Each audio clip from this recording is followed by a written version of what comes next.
تقیہ جھوٹ ہے. وہ کون سا امام ہے جو آپ کو کہتا ہے کہ جھوٹ بولو؟ یہ ہمارے جوانوں سے کہیں نہ کہیں ان کو اس سوال کا سامنا کرنا پڑتا ہے. اگر کوئی یہ سوال کہے تو کہو کہ وہ کون سا خدا ہے جو عمار کے جھوٹ کو خرید رہا ہے اور اس کی مدحت میں آیت نازل کر رہا ہے.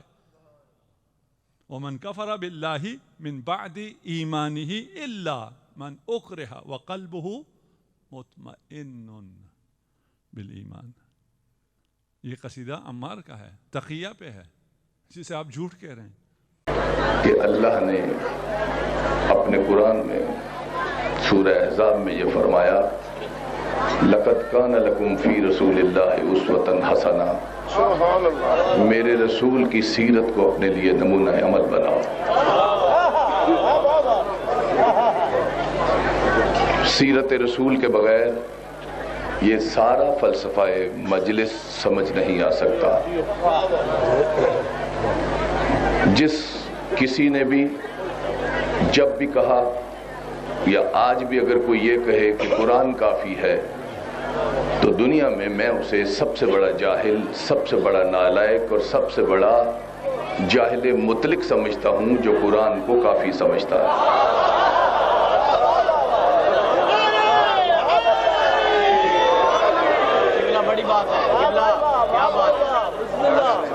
شوہر کا کہنا ہے کہ گھر میں رزق عورت کے نصیب سے آتا ہے. اب مہنگائی اتنی ہو گئی ہے کہ ایک عورت کے نصیب سے گزارا نہیں ہوتا. ہمارے ہاں ہی ہمارے اندر کے گھسے ہوئے مولوی رنگ برنگے، نام تو سلیمان رکھا ہوا ہے اور ساتھ میں بعد میں مصباحی بھی لگایا ہوا ہے پرلے درجے کا ناسبی، جسے حضور کی حدیث ہی قبول نہیں. حضور نے فرمایا یا علی انت اخی فی الدنیا والآخرہ، اے علی تو دنیا آخرت میں میرا بھائی ہے. جو مانے وہ سنی اور جو کہ جی کیوں. حکیم صاحب نے کلام لکھا علی ورگا زمانے تے کوئی پیر وکھا مینو، علی باج محمد دا کوئی ویر وکھا مینو. یہ جب اس نے کہا نا علی باج محمد دا کوئی ویر، اس سے یہ مطلب نہیں کہ باقی بھائیوں کی نفی ہے. وہ کہنا یہ چاہتا ہے کہ جس طرح ابو بکر صدیق ہے اور کوئی صدیق نہیں ہے، اور کوئی صدیق نہیں. یہ جو حدیث میں ابھی پڑھ رہا ہوں اس کے آگے میں اگر لفظ میں بول دوں تو اس پہ اور کیڑے چھلکے تمہیں اور اچھلو گے. حضور پاک کی حدیث میں یہ علی کا ہاتھ پکڑا، فرمایا الا ان ھذا اول من آمن بی، یہ ہے جو پہلے مجھ پر ایمان لایا.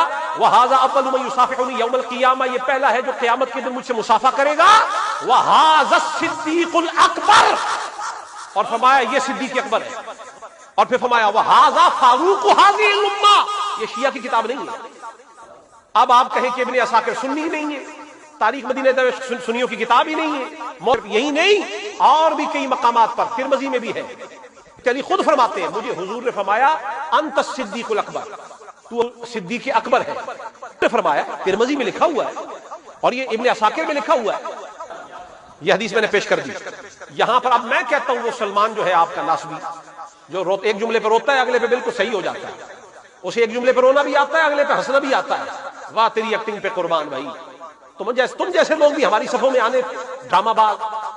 اور میں کہتا ہوں یہ دیکھیں، اگر علی ورگا زمانے تے کوئی پیر وکھا مینو اور علی باج محمد دا کوئی ویر وکھا مینو، اس سے نبی کے باقی بھائیوں کی نفی ہوتی ہے. تو ابو بکر صدیق کو صدیق کہنے سے مولا علی کی نفی نہیں ہوتی. ان کو حضور نے صدیق اکبر کہا ہوا ہے. علی کو بھائی کہنے سے نبی کے باقی بھائیوں کی نفی کیسے ہو گئی؟ یہ تو حضور نے خود فرمایا مولا علی کا ہاتھ پکڑ کر. اور وہاں وہ سارے چچا زاد موجود تھے جن کا نام لے کر تم سنیوں کو دھوکہ دے رہے ہو. وہ چچا زاد وہاں موجود تھے. ابو بکر صدیق بھی موجود تھے جن کو حضور نے حدیث شریف بخاری کے اندر فرمایا انت صاحبی وانت اخی، تو میرا بھائی ہے. تو جب مولا علی کا ہاتھ پکڑ کر فرمایا انت اخی فی الدنیا والآخرہ، تو دنیا آخرت میں میرا بھائی ہے، تو حضور کے باقی چچا زاد بھائیوں کو کوئی مسئلہ نہیں ہوا. باقی چچا زاد بھائیوں کو کوئی مسئلہ. یہ کوئی آج کل کوئی برساتی نئے کیڑے آ رہے ہیں جن کو علی کی شانوں پہ بڑے مسئلے ہوتے ہیں. ان کو جب کوئی عیب نظر آتا ہے علی کی شان میں نظر آتا ہے. اہل اسلام میں نہیں ہے جس سے کوئی دین سے خارج ہو جائے. اس کا جواب یہ ہے دین محفوظ ہے تو ابو بکر غلطی سے کیوں خلیفہ بن گیا؟ اس کا جواب دیں. یہ تو پہلے آپ کو کہہ دیا کہ ابو بکر کا غلطی سے کیوں؟ دین محفوظ ہے بھائی، سب سے بڑا جو نظامی مسئلہ ہے دین محفوظ ہے.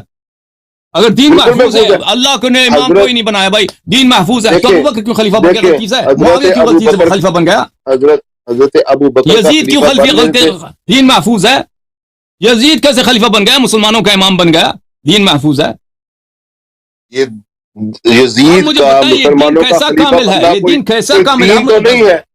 ایک دیکھیں، آدمی کہتا ہے نا ابو میں نے بکر- بہترین سوٹ بنایا, دیکھیں، آپ بات اور سنتے نہیں ہیں بہترین نا. سوٹ بنایا, مجھے ایک بات بہترین بتائیں, آپ نے یہ بہترین ٹائی, فرمایا بہترین کہ اگر شرٹ. دین محفوظ ہے, آپ نے یہ فرمایا بات کریں, اگر آپ بات دین کریں, محفوظ- پھر میں بات کرتا ہوں, آپ نے گفتگو جی. کامل کریں. بسم اللہ.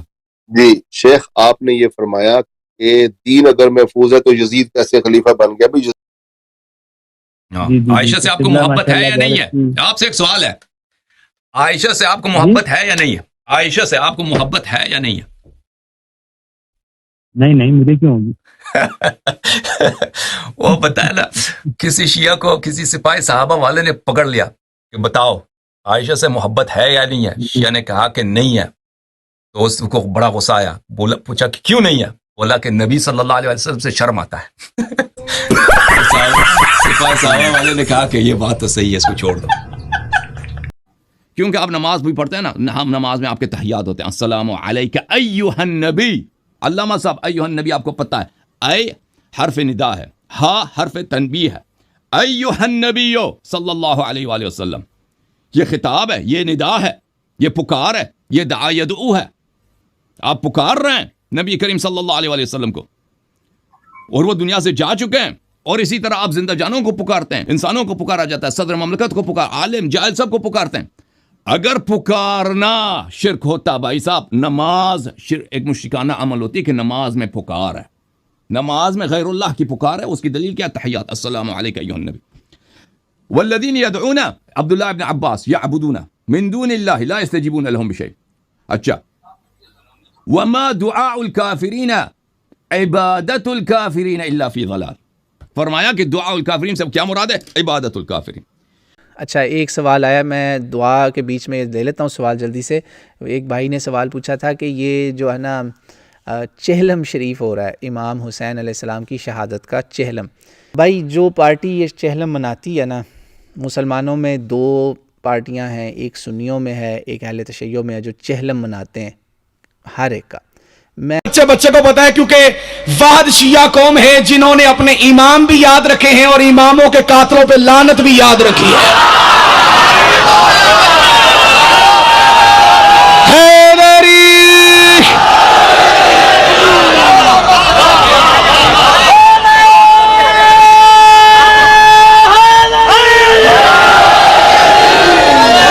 ان دو ویڈیو کیمروں کا فائدہ اٹھاتے ہوئے میں یہ کہنا چاہتا ہوں, واحد شیعہ قوم ہے کہ انہوں نے اپنے امام بھی یاد رکھے ہیں اور اپنے اماموں کے قاتلوں پہ لعنت بھی یاد رکھی ہے. معذرت کے ساتھ اہل سنت کے بھی وہی 12 امام ہیں جو اہل تشیع کے 12 امام ہیں, لیکن بنو امیہ کے ٹکڑوں پہ پلنے والے مولویوں نے مسجدوں کے منبروں پہ بیٹھ کے ان اماموں کا تذکرہ کیا نہیں. کیوں نہیں کیا؟ کر دیتے تو اپنی روٹی بند ہو جاتی.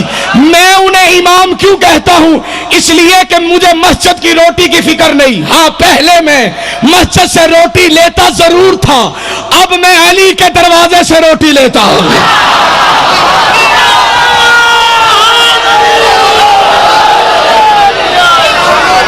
ان دو ویڈیو کا فائدہ اٹھاتے ہوئے سارے مل کے ہاتھوں کو بلند کر کے حیدری. میری آنکھوں کے سامنے ہزاروں کا اجتماع ہے. میں یاد رکھنا اہل سنت ضرور ہوں, لیکن عمرانی سنی ہوں, سفیانی سنی نہیں ہوں. علالان سینے کے زور کے اوپر حق کو حق جانتا ہوں, باطل پہ بے شمار کرتا ہوں. اگر مسجد میں ہوتا ہوں پھر بھی 12 اماموں کا نام لیتا ہوں, اگر مسجد میں ہوتا ہوں پھر بھی 12 اماموں کا نام لیتا ہوں, اس لیے کہ مجھے مسجد کی روٹی کی فکر نہیں. میرا رازق علی ہے, میرا مالک علی ہے, میرا رازق علی ہے, میرا مالک علی ہے, میرا رازق علی ہے, میرا مالک علی ہے. 6 مرتبہ کہا ہے میں نے, 7ویں مرتبہ کہہ کے تمہارے چہرے بھی پڑھوں گا, تمہارے شجرے بھی پڑھوں گا. کون علی کو ماننے والا ہے؟ کون 30 روپے کے مسلح پہ بیٹھ کے علی کو سوچتا ہے میرا رازق بھی علی ہے، میرا مالک بھی علی ہے، میرا رازق بھی علی ہے، میرا مالک بھی علی ہے. یہی بات میں نے لاہور کی تھی کہ میرا رازق علی ہے، میں علی سے رزق لیتا ہوں. ایک مولوی چھوٹے بھائی کی شلوار پہن کے، بڑے بھائی کی قمیض پہن کے اٹھ کے کھڑا ہوا، کہتا سلطانی تجھے شرم نہیں آتی؟ اللہ کا دروازہ چھوڑ کے علی کے دروازے سے روزی لیتے ہو. میں نے کہا شرم تجھے نہیں آتی؟ مبالغہ والے دن محمد جیسا نبی علی کے دروازے سے بیٹے لے سکتا ہے، میں روٹی نہیں لے سکتا.